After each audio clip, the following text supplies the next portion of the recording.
I'll just start by saying that I am from Swanville, and I moved to a house out in the countryside and thought I'd died and gone to heaven because I'm a bird lover and bird photographer, so I had the combination of both things, the quiet to write poetry and the birds. So those are my two biggest passions. So I'll just read a little bit of what I had prepared here to say. But over the last few years, I was always taking photography over the years, but I started really focusing on birds in maybe the last 5 years. And it's particularly because of living in Maine. Maine has so many species of birds, the small birds, all the warblers and sparrows, but then you have the shorebirds coming in. And it's a feast for the eyes, and so I started getting more and more involved. So my first book was Something Is Always Left, and that was just my poetry, and the cover is my photograph of a milkweed plant. And then I moved to, over the years I started thinking I might like to put together a book with the photography and the poetry. So it seemed like a natural thing to follow. All the birds were photographed in Maine, and most of them were taken in the last year and a half or so, so they're real recent. And the poems I'm going to read tonight, I'm going to just hold it like this. I think you can all hear me. Several of them are to do with, I'm very concerned what's happening in the world. And so, although I'm a nature person and I like writing poignant poems about life in general and nature, I do like to touch on what's happening in the world and not close my eyes to that. So I address some of that through my poetry, what's happening. And so I've just kind of selected different poems throughout. I selected, most of them are from my new book, The Clarity of Birds, and then a few from Something Is Always Left. And then coincidentally, in April, I'm always entering the poetry contests here at Rockland Library. They always have good challenges. And this year I got first place, which was really exciting. Thank you. But what was most exciting was the way it was selected. They laid out all the poems that had come in to be judged, and instead of having a little committee, they let visitors, employees, whoever came in could pick their favorite poem. So of all the visitors over that time, they chose my poem. And that was especially flattering to me because it was the everyday person just coming and appreciating what I had written, and it touched them. So there's judging and then there's judging, you know what I mean? But my first poem is going to be from this new book, and it's called Before Rain. Staccato squawks like Morse code, melodious warblers, water over stones, piccolo whistles, bell of a cowbird, chattering, screeching, cooing of doves like melted butter. Blue jays mimic ratchets turning, their whiny drone of me, me, me. Passerine lyrics echo to each other. No alternate voices, only truth as nature sings it. And that kind of sets the tone. I was thinking if it was raining tonight, that would have been the perfect match. So I write a lot of poetry outdoors in different scenes. So the harbors, sitting by the ocean, a lot of things trigger some creative energies. So I always have a little piece of paper with me to scribble something. This next one's called The Breathing Harbor, and this is based on the harbor in Belfast. It has a beautiful harbor, and there's always changes. Well, right now it's filled with sailboats and other very large boats, and they're moored to the harbor area, so it's filled with them. But then when they all leave, it's a whole different feel, and you see many more wildlife, loons, all kinds of ducks as migrating. They migrate through and they say hello for a week or two and then off they go. So this is called the breathing harbor. It begins early morning when a cool, dense fog of soft whites and grays hovers over the bay, then blushes to rose as the sun slowly rises. Sea smoke is born. It flows between sailboats, rocking gently on their moorings, and rowboats of all colors with oars at the ready, past silent herring gulls perched on aged pilings, listening for lobster boats to start their engines and head for open water, until the billowing fog, like suspended time, dissipates at the edges and life comes into focus. Tugboats rocking red bellies, crisp white curves of sailboats, carved pilings with clinging olive green seaweed, and a solitary loon fishing under the docks as high tide comes to the harbor. And the harbor is constantly changing, so I pretty much could stay there all day and write 20 different poems as it evolves. This next one is, I don't know if you're experiencing, but I just turned 75, so this poem is a little bit apropos in some ways. Out of the blue. Her sudden memory loss felt like a spigot closing, the snap of a film strip, spliced without warning. She wasn't prepared for disconnection this soon. What was Bob's last name, her neighbor of 5 years, or the doctor gone for 2 months, his name vanishing with him? Was she suffering from derailed neurons, a blackout? She worries at night after cats are curled in their beds, her husband's breathing rumbling beside her. Now lying awake, she stares at white slits of the moon seeping between closed blinds, presses her mind to recount information, spit out lost dates. Cracking open the album kept on her nightstand, she traces time backwards. Children grow younger with each page turn. Her fears quelled, she touches their faces, closes her eyes. Oh, there you are.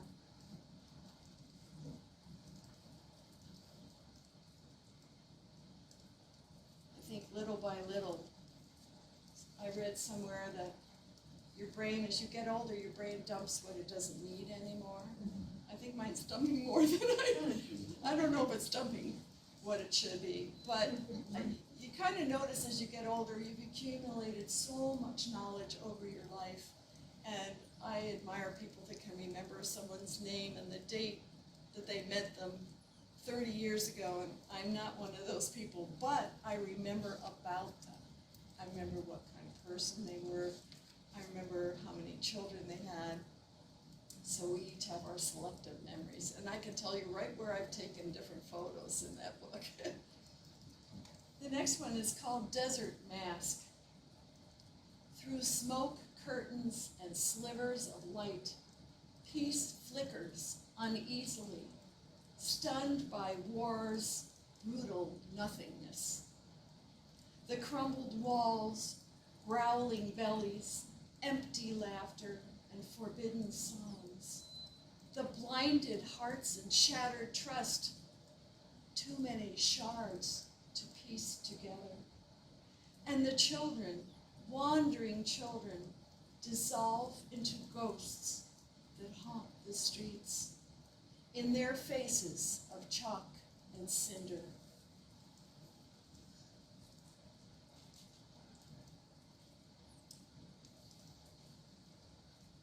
The next one is, I'm often rescuing little animals, sometimes from my cats who sneak out of the house.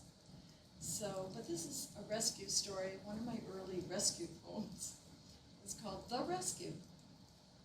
Emerging through a labyrinth of webs, bumblebees tumble to a cool cement floor, Wings like bits of mica lay flat against bodies barely humming.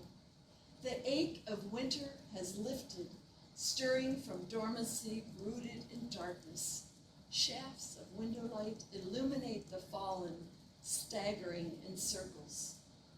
No protest as I spoon confused souls onto a cardboard scrap and carry them tenderly upstairs to the deck, where noonday sun spreads sheets of gold leaf. Drowsy bees bask in radiant warmth until behind my back, like children who outgrow parents, they disappear into the waiting wilderness.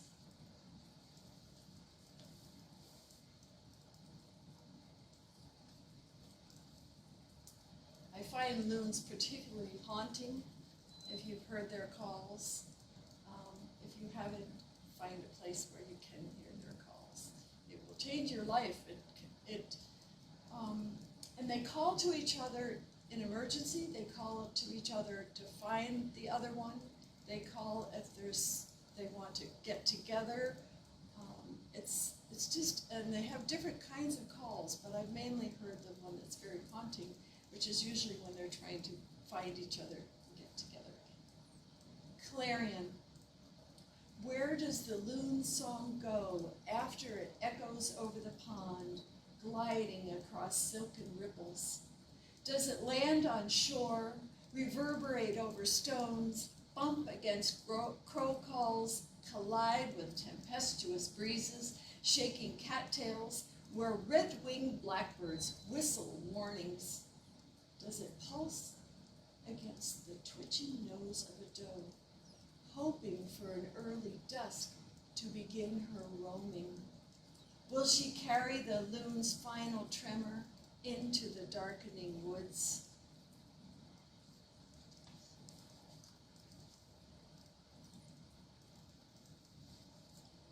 This one's called Teacher, and teaching poetry is probably one of the most difficult things. I don't know that you can teach it. You can encourage it, and you can inspire someone to dig deeper, but I think it just has to come. This kind of says what I think about how difficult it is. Teacher, teach anything. Drip water on stone for millions of years. Wait for a dimple of cognition. Teach poetry. Drip water on stone for an eternity. Wait for poet and poem to unite and ignite like the tail of a comet, a rocket's flames, flares, little flares.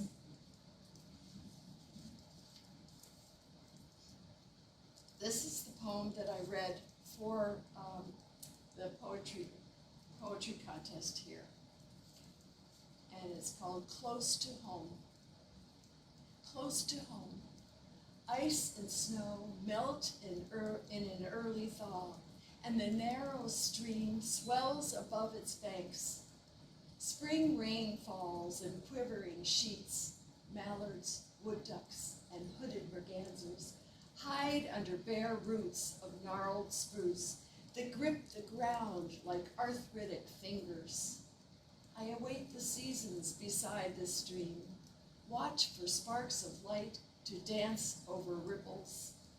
There is comfort here, a sanctuary for thought, for memory, for captured images, where even the trees lean in to watch for the next transformation. I have two more, and these last two are from the first book, Something Is Always Left. Solar shift. As the last leaves tumble like shriveled confetti, the flush of autumn fades.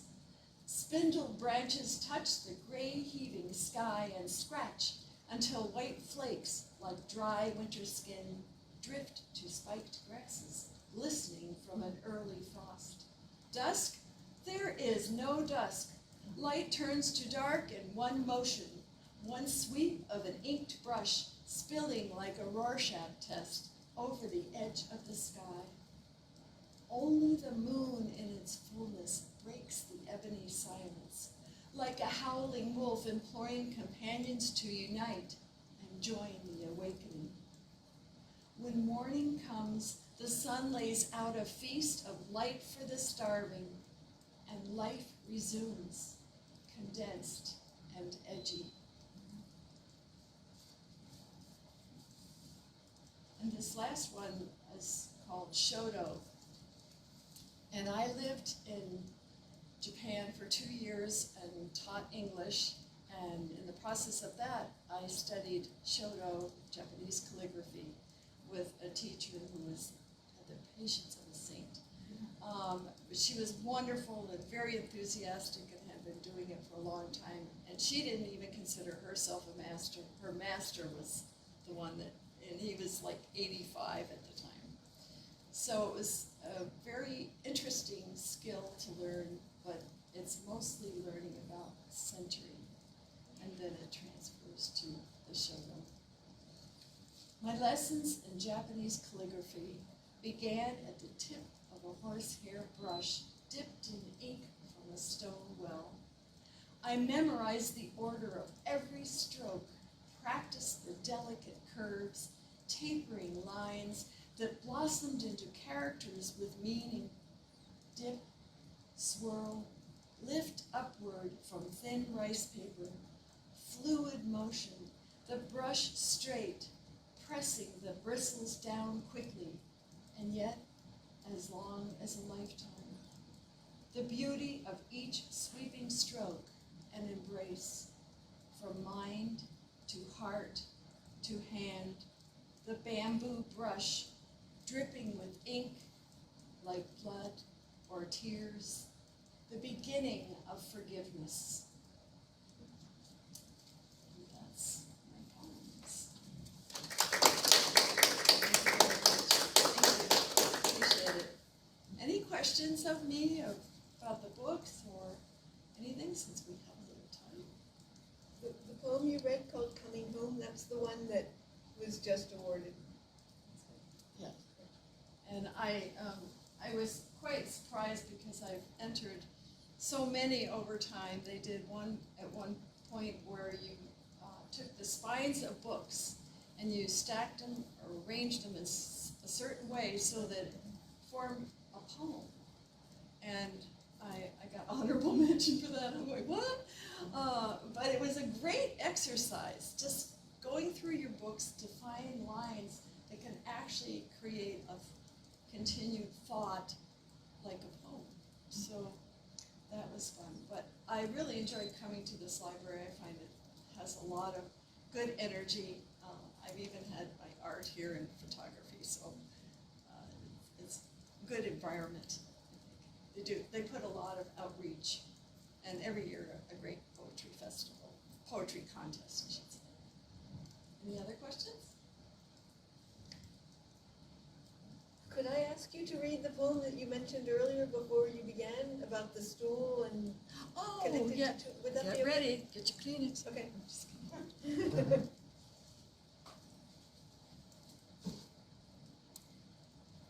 I always have to look up what page. Some people can remember that. I can't.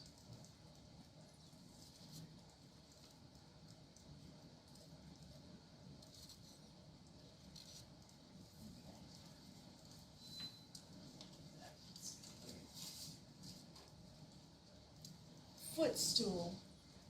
Black walnut curves, heavy sculpted seat, made by my own hand. Before twin suns burst on the scene, leaving me breathless without time. I sliced rough lumber, cut round-cornered squares, glued one onto another, stacked.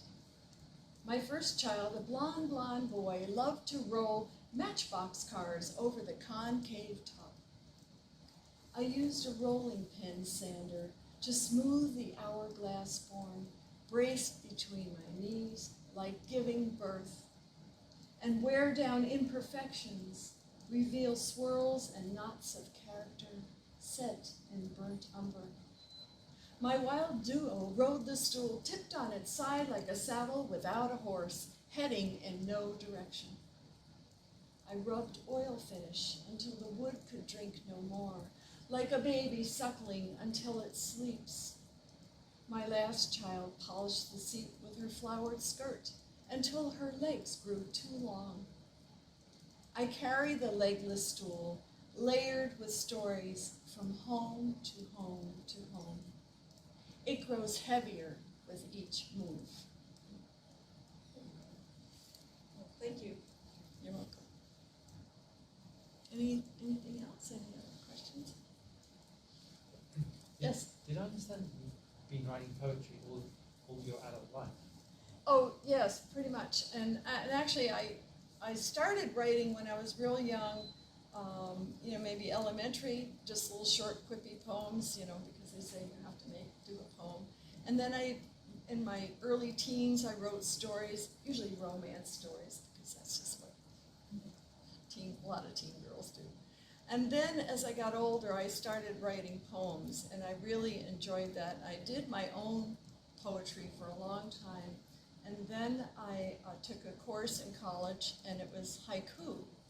And so he only taught haiku, and I really did well in that. It was very restrictive, 575 syllables, and it had to contain a full meaning within that poem. And it's quite a test, and I did really well in that. But after I finished that, I wanted to say more. I wanted to have longer poems, and I started writing poems about my children, mostly funny, as if Irma Bombeck wrote poetry. So there were a lot of the stories were funny. And then I started getting into poetry groups, and I had two major poetry groups. One was in Colorado when I still lived there, and I was in that for a few years. And then one in Belfast, who I still am very connected to. And I was with them going every week for 9 years.